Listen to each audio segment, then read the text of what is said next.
Hi guys, card games every day here with another Yu-Gi-Oh video. I'm not going to do an opening, but I'm going to be doing a card review. I did one of these on my other channel before I made this channel.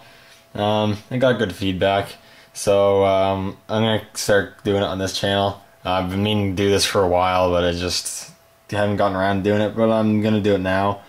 And basically I just pick a card, take a look at it, explain how you use it, explain the rulings, and maybe try to give you a few tips on how to use it. I don't know all the tips, of course, but I give you a look at the card. So the card in question is this one right here, the playable or legal Obelisk the Tormentor. In my hand here is the gold secret rare Obelisk the Tormentor that was printed in the latest premium gold series pack. Unfortunately I wasn't able to get this opening on camera, but I did actually pull this. It's pretty awesome. Obelisk is my favorite god card, so I thought I'd start off with this one. On my other channel I did Raw. I might do that again for this channel, but I don't know. This is debatably the best god card. You could debate Slifer or this guy.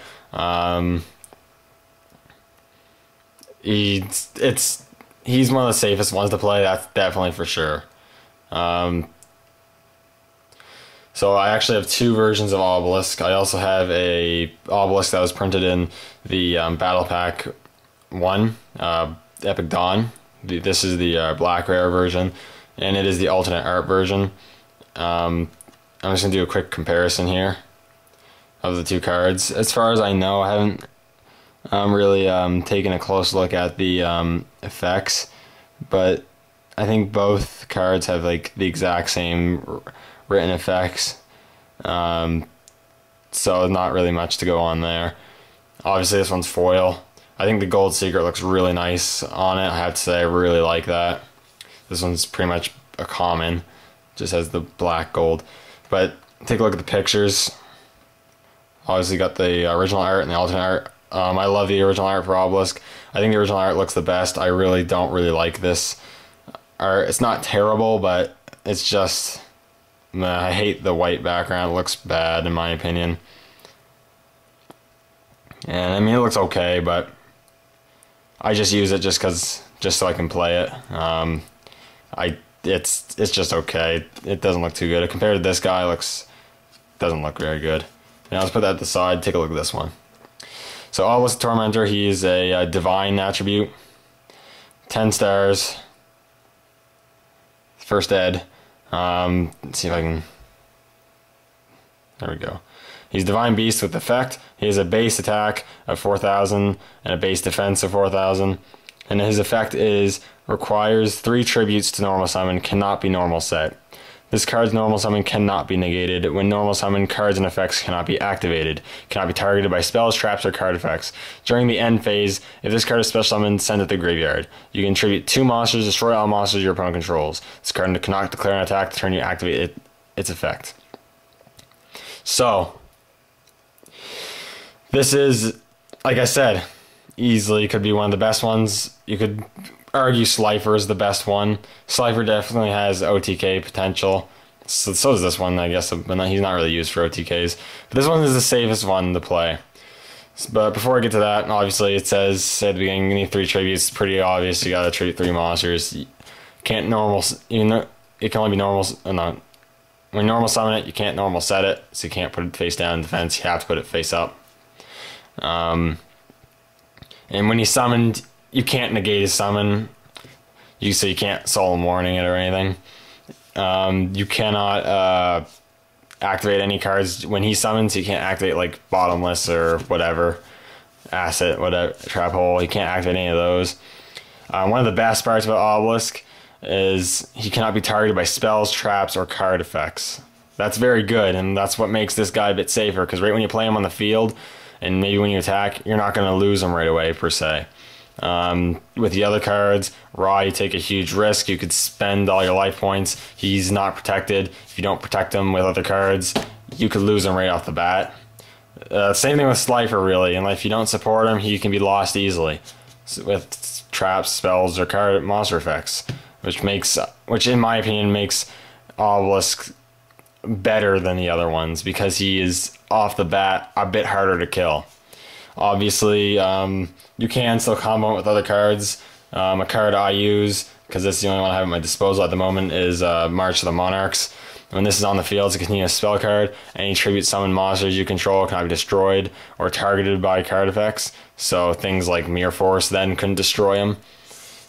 Some stuff that wipes the field of monsters wouldn't be able to destroy them, so Dark Hole will not destroy them. Of course, they can still get rid of March of the Monarchs, but then you make them waste a spell or trap card. So it still works for you. A combo people really liked. I'm not sure if I'm going to get the name right. I think it's Hardened Shell Dragon, something like that.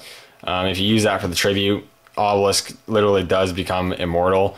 As the effect of that is when it's sent to the graveyard for a tribute of a level 7 or higher, that level 7 or higher monster cannot be destroyed by card effects. And there's nothing your opponent can do about that, really. They can't. There's no spell on the back that's affecting that they can destroy and stop that effect. They cannot stop that effect.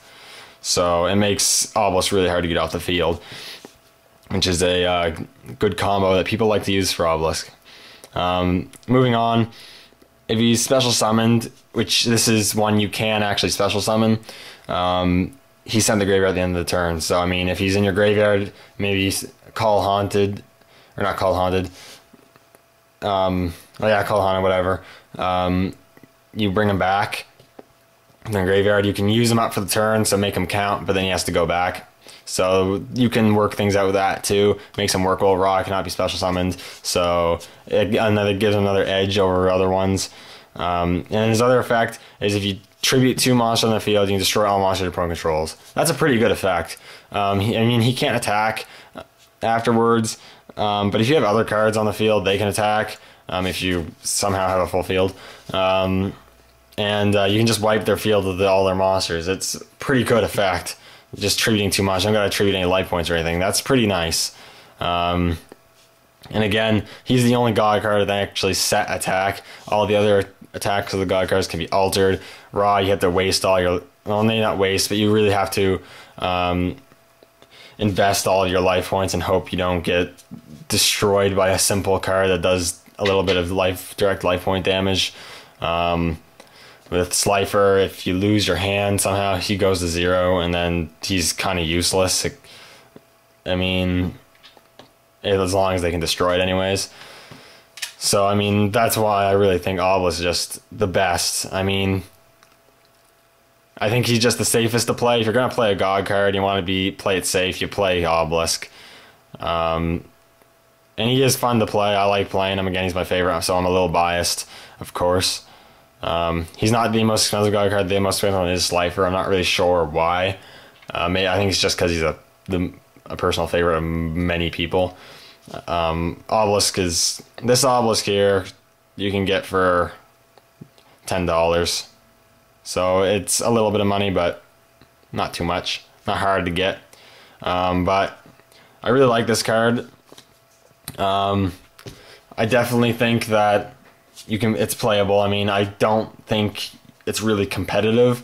If you make a deck around it, it's maybe competitive to a degree, but it's not anything super crazy. It's a bit too slow.